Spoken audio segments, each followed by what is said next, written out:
Hello and welcome to my video series. My name is Laurie Smith. I am a child abuse survivor. This is my website, Born in Hell. I'm just showcasing all the audios that I've done over the years on Blog Talk Radio, and I'll be putting Spreaker as well on here, all my Spreaker audios. And I just thought it'd be a good place for people to be able to sort of find my work, because right now it's spread all over the place. It's hard to find. There was never any show topics really included with the show.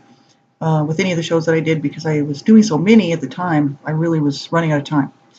And I was working full time as well. So I thought it'd be a good idea to put them all in one place for people, for anyone who's interested in my work. I appreciate everybody who's followed my work through the years since 2009, really.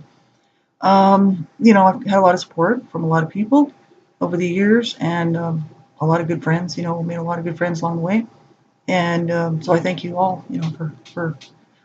for sharing my work, for following my story, and for doing everything you can to prevent child abuse. So that's really what this is all about, child abuse prevention. This is mainly public information that I want people to hear. Child abuse is ugly, it's devastating, it's deadly. Children are dying every day. We know this. I'm not going to go into this whole spiel. But I'm just saying, we have to keep talking about this, because if this gets shoved back under the carpet, more and more and more people will be able to get away with abuse. They're already doing it. And, the more this gets hidden away and pushed under the carpet, because it's such an ugly topic, nobody wants to talk about it. It's disgusting. You think about those children who are having to live in that and then die in that. That's disgusting. And I made it. I survived, and there's people. I'm just one of these people that didn't get killed. The abuse wasn't as severe. You know what I mean? But it was horrific, and it could have killed me. And this is the issue. Abuse is deadly. So this is why I do what I do, and mainly also to be a voice for survivors whose voices were silenced, or those who cannot speak out. People who have been abused, millions and millions and millions, who will never ever have validation. No one will know their story. There was never an intervention done, so possibly no one believes them. No one believes them. Nobody believed them as a child, didn't get them help, and then they go on through their adult life carrying the shame and the pain and the stigma and trying to deal with this. I just want to be one more voice for survivors out here. So this is why I do what I do. So thanks everybody for being here. I really appreciate it. We're going to finish up this video series. It'll be about 4 more videos looking at the aftermath, really what the abuse did to me, and how hard it was, really how difficult it was for me to navigate as an adult in an adult world with the scars, whether it be emotional, psychological, mental, physical, the scars of the abuse, right? And the way that I had learned how to deal with things and how I learned how to cope was so dysfunctional. So many times abuse survivors will make more problems for themselves later, because if they don't get help, because they self-sabotage, they will make wrong, really incredibly bad decisions for themselves. This is just it. 2 of my brothers killed themselves in their 30s. Right? This is what I was talking about on my last show. So if you think the topics of abuse are going to bother you, please do not watch my shows. If you're a survivor, you use your own discretion. If you're a survivor and you're on your healing journey, please make sure you're far enough along in your healing journey that this won't trigger you and it won't cause you to regress in your healing journey, right? And if you're a minor under the age of 18, make sure that you have parental adult consent. Somebody listen to this stuff first. Any of my work dealing with child abuse. And make sure it's age appropriate for you, right? So, you'd be doing me a favor, you'd be really doing yourself a favor. And you need to keep yourself safe. It's all about child abuse prevention. So take care of yourself. Do the right thing. And have somebody check my stuff out first before you listen to it, because I don't know how age appropriate, how I don't know how young the people will be who are listening to this, and it may not be age appropriate for you. This is all adult content. It is dealing with child abuse, but it's very much adult content. And I would ask that you would have someone help you make that decision, right? So thanks very much. I appreciate it. We're going to get right into this. We're looking at really the ages of 29 and 30 right now. If you go back and watch my last video, I'm 29. I'm still living at home with the abuser parents. My mom, after my brother had died of a drug overdose in Canada, she fell, broke her hip, had a stroke, was really in bad shape health-wise. Right? She wasn't doing her exercises after she came out of the hospital after she had hip replacement surgery. She was miserable. she started getting her digs in, started cursing at me and my dad again, throwing things at my dad in the kitchen, being just a tyrant, a real tyrant, and as she had used to be when I was growing up. She couldn't physically do anything to me anymore. I'm 29 years old. She's sick. She just had hip replacement. So she's digging me with words, digging me with, her psychological garbage, right? And so, we're not, really, I'm starting to get fed up with it. I'm like, hello, we're here trying to help you. We love you. All your children loved you. And look at you. My mom was bitter.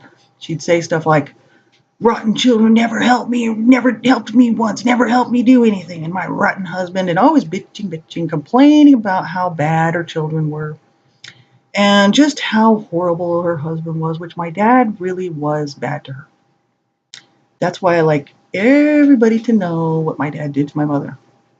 Because it wasn't just that my mother was crazy or that she was mean or, she was just this horrible woman, that just wanted to beat on her kids and especially me. I mean, my dad abused my mother my mom was 38 when she had me. They got married when she was 20. My dad had abused her 18 years before I was even married. And all the kids. Nice. Isn't my dad sweet?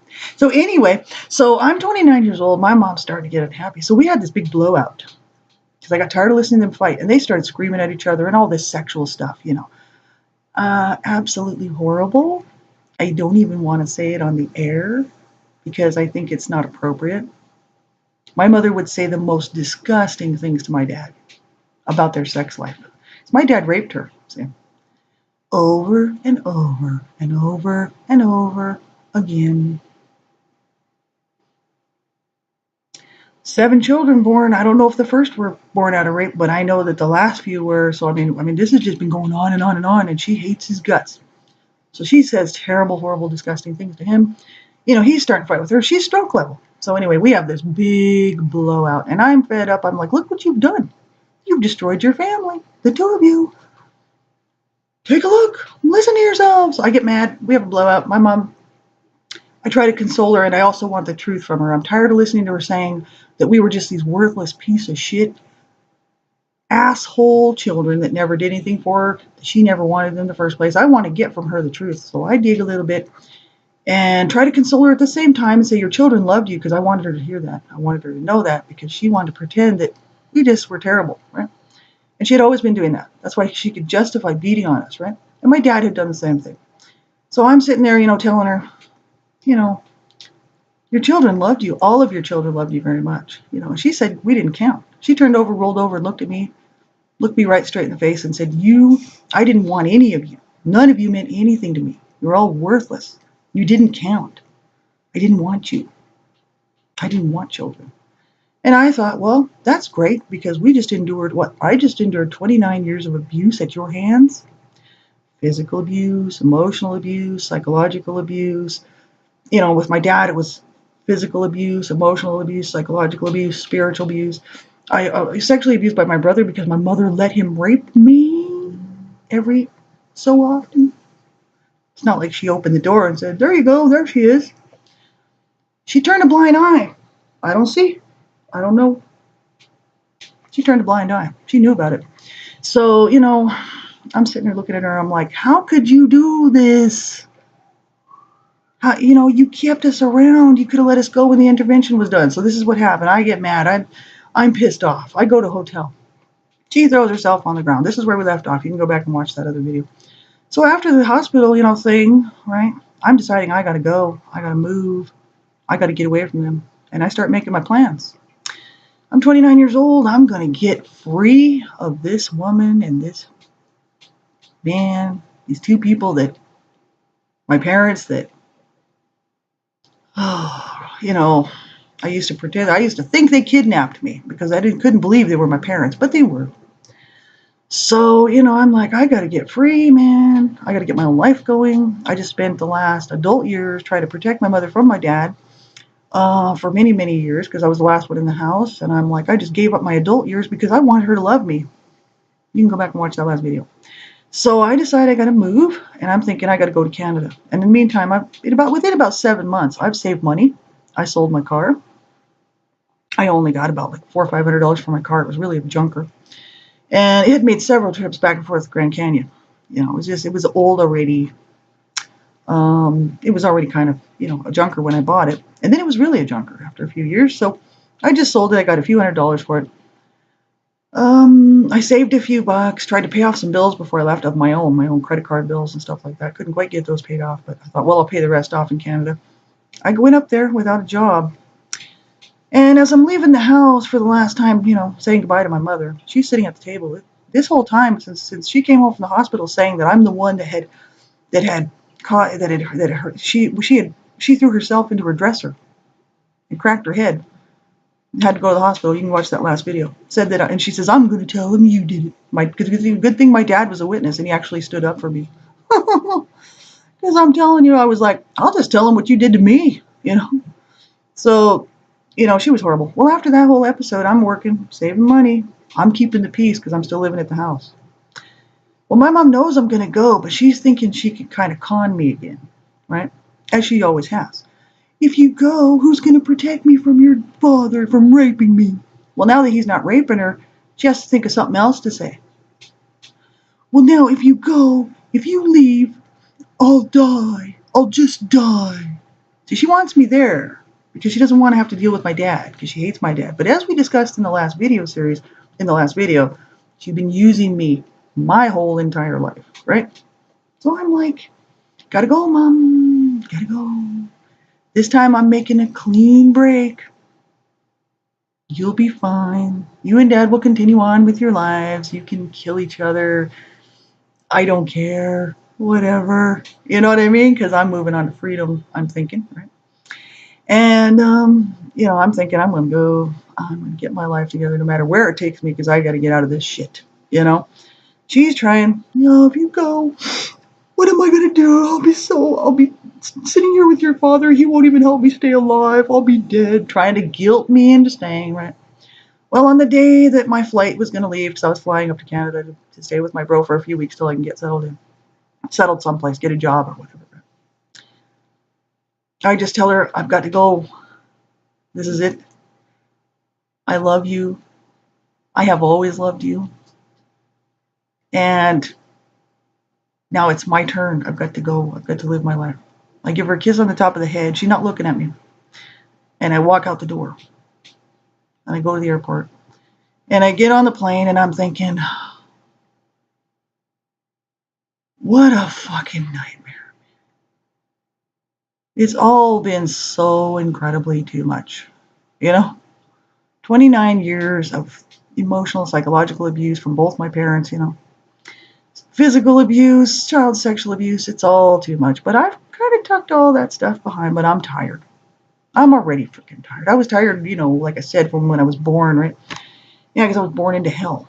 Welcome to our hell. That's what they said when they did a C-section and they popped me into my mom's hands. Welcome to our hell, And I'm thinking I'm going to be free. So I'm kind of excited about this because this is my first taste of freedom without my mother and her digs and her name calling. I'm thinking I'm walking free for the first time. It's a weird feeling for me to think that I am actually going to get my life started at the age of 29, apart from this abuse, right? I've never dealt with the abuse, but I'm thinking, I should be all right. I'll be fine, right? I got enough confidence in myself. I've been working for years since I was 16. I mean, I've had several jobs. I've been working, going to school. I got enough confidence that I think I could do it. I don't realize I have so much baggage at this point. I know I'm screwed up from the abuse, but I think, well, I've handled it so far. I haven't killed myself yet. And I don't really want to because my my two brothers are dead really from suicide. And I know what that did to me. But in the background, I don't trust people. I don't have any relationships with people very, very often. Things like this. It's very difficult for me because I'm always on my own. But I'm looking for friendships. I'm looking for relationships. I'm looking for kindness and love to come back to me, and for me to be able to give it, right? That's what I want. So I'm like, I got to put myself out there, man. I got to try. So I go to my bros. I stay there for 3 weeks. Kevin, in Canada. I arrive. They live in a small little dinky town out by a lake, really beautiful. And I'm there 3 weeks, and I find a job within 3 weeks because I only have like so much. I only have $700. I came up to Canada with $700 US, a sleeping bag, a pillow, my winter coat because Canada's cold, man. I came up in April and it was snow on the ground, really cold. Some clothes, you know. I came up really like a backpacker, really like somebody who's just going on a camping trip. And my important papers, just in case, you know, my parents kill each other, burn the house down or something, you know. I mean, I've got all my all my papers, all my documentation, because just in case they kill each other, like I said. So I'm like, I'm prepared. And I had put all the rest of my stuff, which was a handful of little pieces of furniture, my bed, right? The very fucking bed that my brother raped me on when I was 8 years old. That went into storage, as well as some other things, you know, just stuff that I had, albums, you know, not just photo albums, which I did have a couple of those. Records. I had lots and lots of LPs, records, and music. I was really into music. So, my books and things like this, school books from cooking school, things like that. Otherwise, I didn't have anything. I've been living at home with the abuser parents for 29 years, right? So I come up, I've just got a few things with me, and I'm looking for a job, and I think it'd be fun to do something up north in the bush, like up north where all the oil drilling activities going on, because I'm thinking it'd be great to go check that out. I've always been interested in the north, you know, like the Northwest Territories, right? So the adventure of it, but it's cold up there, you know. And but I get a job with a railway catering company who is willing to take me on. I've never done anything like this before. I've been cooking for a few years now. Have my hot food certificate, cold food certificate. You know, I've got some cooking certificates. You know, I've got food safety. I know all about kitchen safety. I've been working in kitchens for a while. So the guy hires me. Okay, I'll take you on. You'll just be a kitchen helper. You can help the guy that's going to be in charge. There's only 3 of you on the train. You're feeding like 75 guys, two shifts. So there's all, you know, the hours are weird. You're going to work 4 hours, you're going to be off 4 hours. You're going to work 4 hours, off 4 hours for 3 weeks. Then you get a week off. That's your shift. That's what you do, right? So it's a little bit hard. He says after a while you get a little tired to do it. You get tired, and then you only get a 4-hour sleep in any given time. So it's a little strange. It's a lot of work. But he says, I'll give you a try. And I'm like, oh, thank God, because I got to get out of my bro's house. I can't stay there and live with my bro.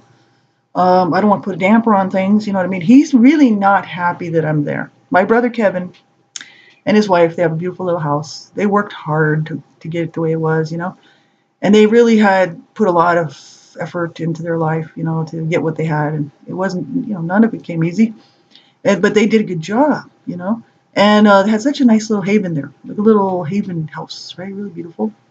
And they let me stay with them for 3 weeks. And I didn't, you know, I'm sitting there thinking, I can't just be hanging around here like a bum. My brother will be kicking my ass out on the curb, you know what I mean? Or starting to beak at me, you know. So I'm like, I don't need that. And I don't want to start a bad relationship with him. I don't really know him, you know.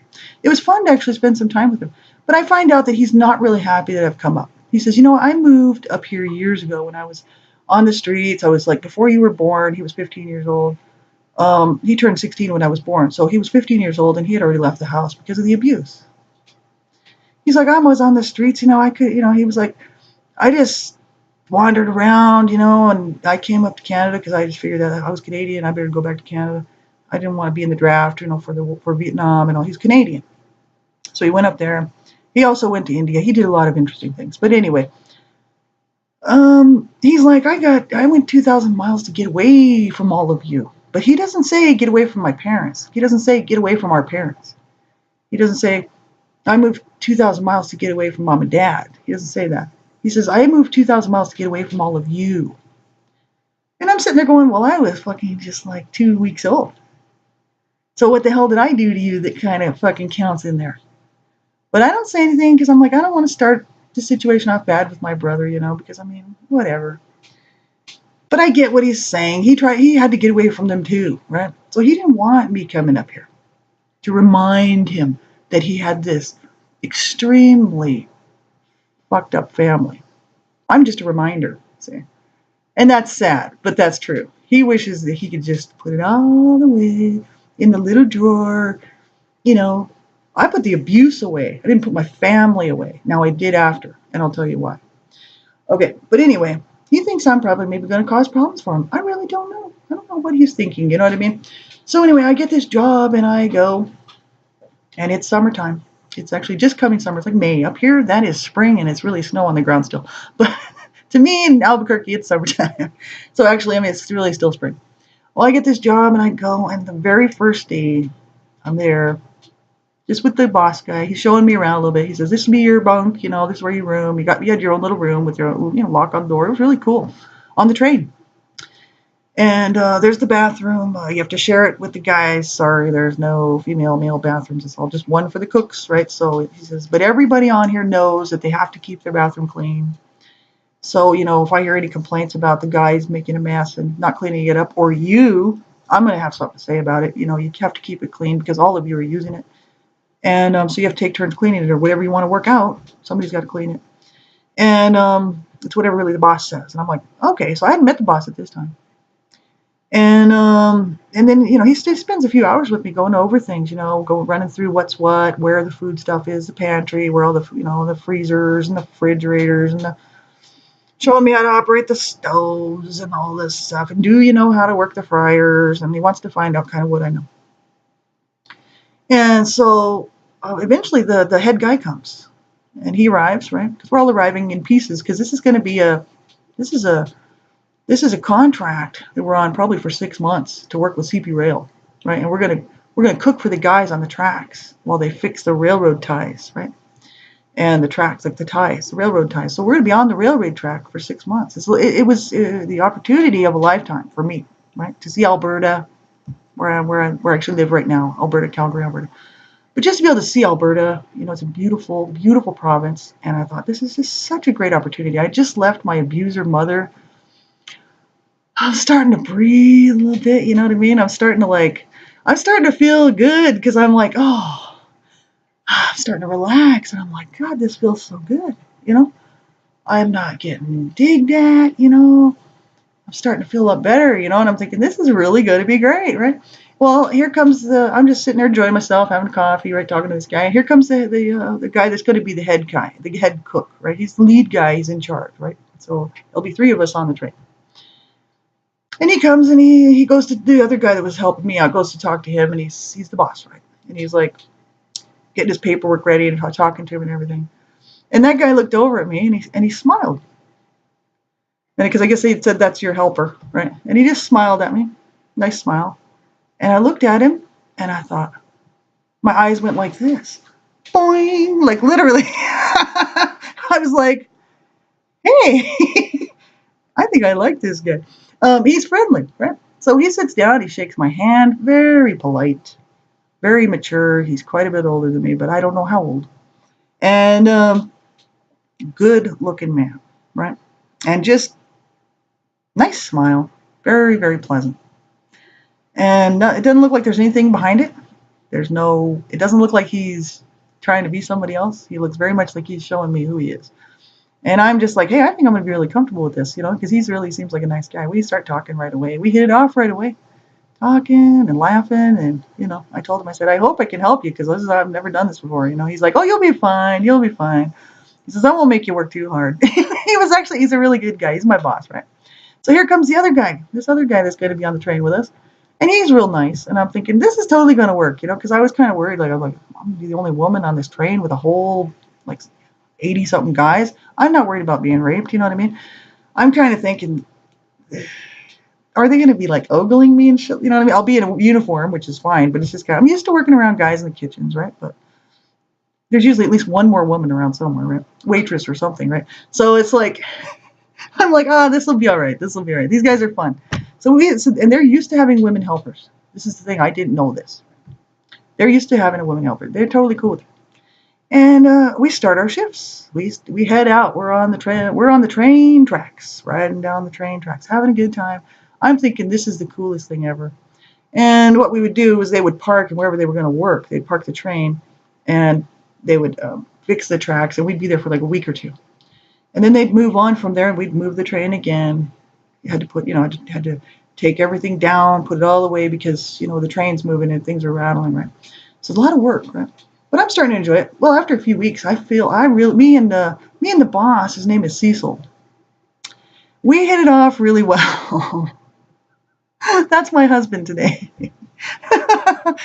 And I'm not a floozy. See, I've been raped as a child, right? My brother raped me for about a year, as everybody knows. But just in case you didn't see the other videos, child sexual abuse, incest. I mean, he raped me over a period of about a year. Devastated me my whole entire life. Really, I was made barren by the rape. He sodomized me, sexually abused me. My mother knew about it, did nothing to stop it. Took no responsibility for it. And my brother killed himself at the age of 20. So you can go, I mean, I'm 20. He's 33. So he was 13 years older than me. My brother was about 6'5", 6'6". You can see in pictures he was very, very tall. And he weighed probably about 200 pounds. He was skinny. But I was 8 years old. I probably weighed like, I was just small for 8. A skinny little 8. You can see the pictures. Tiny little thing. Well, he ripped me apart. I sat in bathtubs of bloody water, okay? Now, so I'm not a floozy, right? I don't want any guys touching me. I hate, really, apart from my puff of smoke dream with the first guy that I was ever with, my first love, that puff of smoke dream that just vanished, which was probably for the best. We would have killed each other. You know, I have had no interaction with any guys since he left, before I hit the age 23, right around 23. I'm now 29 years old. I would say I'm pretty desperate for love, man. I got hormones too. I'm like, good God, you know, I'm a woman, but I've been raped as a child. So my dad raped my mother in front of me. He had her pinned down, slapping her, and she's like, Warden, and I'm on the couch. And he's, you know, hey, I'm not going to go into more details. He raped her in front of me. Isn't my dad so nice? He's just such a nice guy. Oh, boy. So, you know. But anyway, so I hate sex, really. But I love the intimacy. I love the closeness, the hugging, the touch, because my mom never touched me softly. My mom never touched me softly. She never, ever did that. My mom never hugged me and held me and comforted me and squeezed me and said, I just love you. My mom was like, you fucking bitch, get the fuck away from me. Pushing me around, slamming me into walls. Boom, you know. And like, if you ever, you know what I mean? She hated me, right? She was trying to destroy me. Because I don't know why. Well, I was a rape child. That's why she didn't want me, right? So I'm looking for something now. I'm 29. I just got free of my abusive asshole parents. And I'm like, oh, this is going to be so good. So I wonder if I can trust this guy. I get to know him a little bit more. And before you know it, we're together, really, on the train. We're a unit. He gave me a hat to wear in the kitchen because there's all these guys around. There's like 80 guys. He thinks that I may just be, he doesn't know really them. There's a lot of women that are floozies that would just love to sleep with a train full of 80 men. But, you know, I'm not that type. I've been raped. I'm very shy. I mean, I don't want you guys touching me except for if I say they can. It's only because I really trust them and love them. You know what I mean? And we just developed this friendship. He's awesome. Pretty soon, before you know it, we're seeing each other. And, you know, we're really enjoying each other's company. We're two adults. We're keeping it at work. We're just at work. I'm the coworker. But on our shifts off, anytime, you know, if we because we have to sleep different, we can't really spend a lot of time together because we're on different shifts, and all the cooks can't be sleeping all at once. You know what I mean? So we can never really spend all that much time together. So if we got, after a few days, 3 or 4 days of shifts, we got an afternoon, we'd play cards, you know, or we'd go for a walk, or we'd sit and talk, you know, have coffee. He's a coffee drinker. He smokes cigarettes. He doesn't do drugs. He's a nice man, right? He's my type, right? He's my type. He's kind of tough, but cute, right? He's cute. He's like a teddy bear, right? And we just hit it off, you know, and I was just having such a good time, you know. And he actually wrote on my cap, Laurie's man is Cecil or something like that. So that I'd wear the cap and all the guys on the train would know that we were together, so that they wouldn't try to hit on me. And I think it's just kind of funny. Most of those guys were married anyway, and they weren't interested in me anyway. And so it was just funny the way they did that. He really liked me right away. It wasn't just me liking him. I could tell he liked me. I could tell there was something there. And we just hit it off. And I was so happy to have this closeness. I really needed it. I needed somebody to hold me, to want to just be with me. You know what I mean? And it was a great feeling for sure. And so, we start working together, and we both end up within the first, I don't know, maybe I started working in May with him, May, June, July. Probably by August, we ended up injured, both of us, within a week of each other. I had a tendonitis problem with my wrist where I had pulled the muscles in my wrist, all the tendons in my wrist, and I couldn't move it. And it was so painful; it was actually stuck, like bent down. And so I couldn't lift any food to help him out. I was going to have to get off the train to go to the hospital to get this looked at, to get it fixed, right? And because it was painful. And he had hernias rupture because the train tracks were up on like a little hill, and the food truck coming with all the groceries parked way across the little, like a little valley thing. Couldn't get the truck any closer, and he had to cart the groceries all the way, not with a dolly, by hand, to the train, and then hoist him up on his head like this, over his head, and I would pull him up, So I might have hurt my wrist doing that, I don't know. But we both ended up injured the same week. And we're both thinking, well, what are we going to do? Got to go to the hospital. May as well go together. So he calls the boss and he says, we're going to have to get off the train. Laurie's injured. She's injured her wrist, where she really can't do much. She can't even hardly get dressed or anything. She really can't use her wrist at all. I'm screwed. I've got internal bleeding. He really did. He was bent over. He ruptured hernias in his groin. He was like in so much pain. And he's like, I'm bleeding and I've got some sort of ruptured hernias or something in my groin. I got to get to the hospital. So that guy's like, okay, I'll send out 2 replacement cooks. So the one guy had to stay on the train and finish and cook until they brought some replacements in. We felt really bad about that, but it was obvious we weren't fooling around. It was a serious thing. So we got a rental car. This one guy, one of the train engineer guys, took me into Edmonton to get a rental car. Then I drove the rental car back out to where the train was, a couple hours away, and picked up Cecil and our stuff, all our whatever we didn't have. I only had my sleeping bag and my pillow, a couple bits of clothes. I just went with what I had, right? Cecil just had a few things with him. We packed up the car and away we go. We drive back to Edmonton. We go to the hospital. And I don't think we checked into a hotel at first, because I think Cecil was thinking he might have to stay in the hospital, right? So we just go directly to the hospital. And they have to, with him, they're talking to him about surgery, right? He's going to be laid up for a while. I'm going to be in a soft cast for 3 months. The guy was talking to me, my wrist was like this, and he's like, so, what do you do for a living? And I'm like, oh, I'll cook, So, yeah, so is that fun? He's talking to me, and as he's got me relaxed talking to him, the doctor, he goes, snap, and he cracks it back. And I'm like, ah, it was so freaking painful. You wouldn't believe. And he's like, and I was like, oh, that's not nice at all, man. That is not nice, because it hurts so bad. It's like he had to snap it back up, right? And he's like, and he starts wrapping it right away. He goes, if I didn't do that, there's no way you would have let me do it. And I'd end up breaking something, because you have to I have to get you to be so relaxed that you'll actually let me do it without me knowing that you're going to do it. And I'm like, good job, buddy, man, because I don't know how you can figure that. I don't know how you can do that. Good for you. So he fixed my wrist, but it's 3 months in a soft cast. I'm screwed. We're both on bloody work. I haven't been working long enough to collect workman's comp. I've only been in Canada for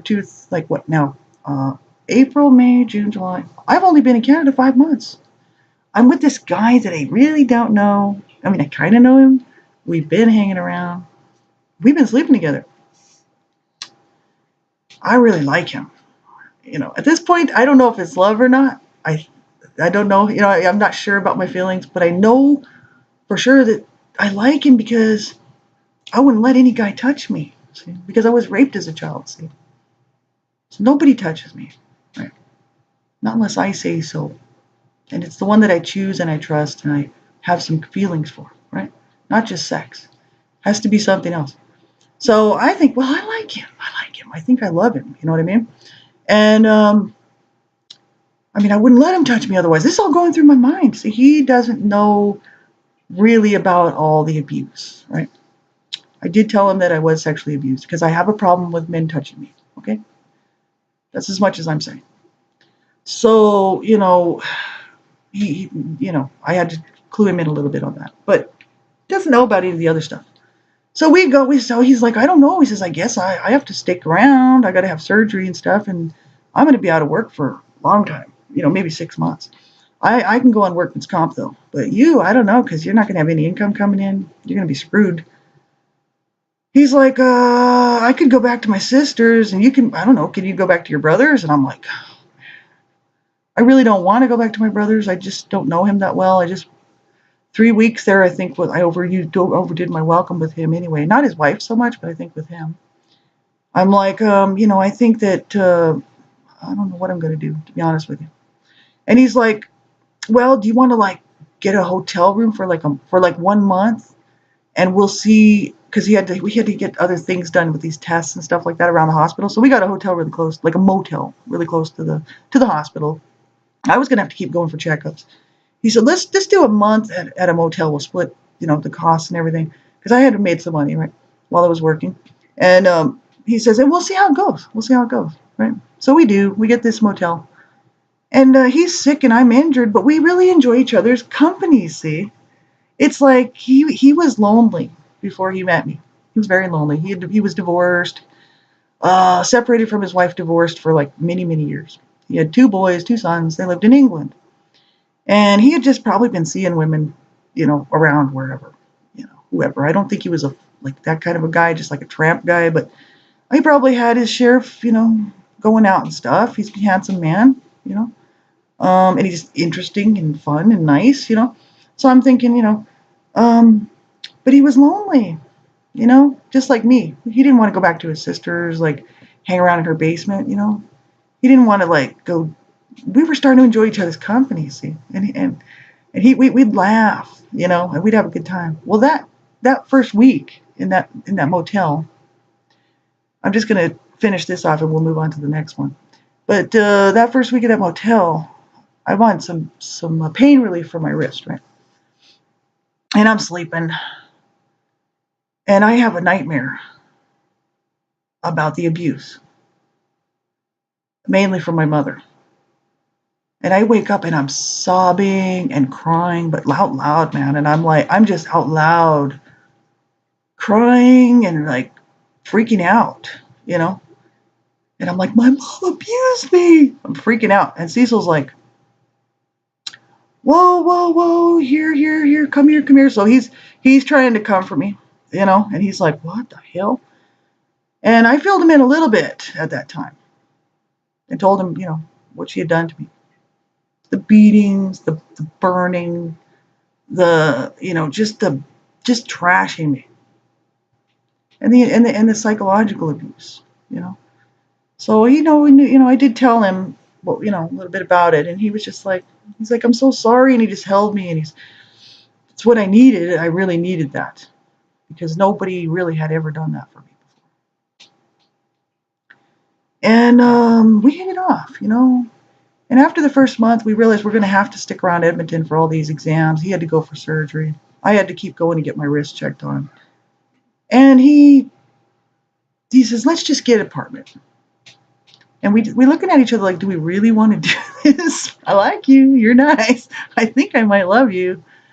But is it that kind of relationship? And we both decide that it is, and we're going to give it a shot. So we move into a furnished apartment. And I'm now turning 30 years old. And this is where I'll leave off on this one. Thank you, everybody, for your interest in my story. Thank you for everything you're doing to prevent child abuse. Help a survivor if you can. Be a friend. Don't run them down. Don't say, can't you just get over it? Is it really that bad? Could it really be that bad? Be a friend to a survivor, man. Help stop and prevent child abuse and make a difference in a child's life. God bless you all until the next time. Talk to you soon.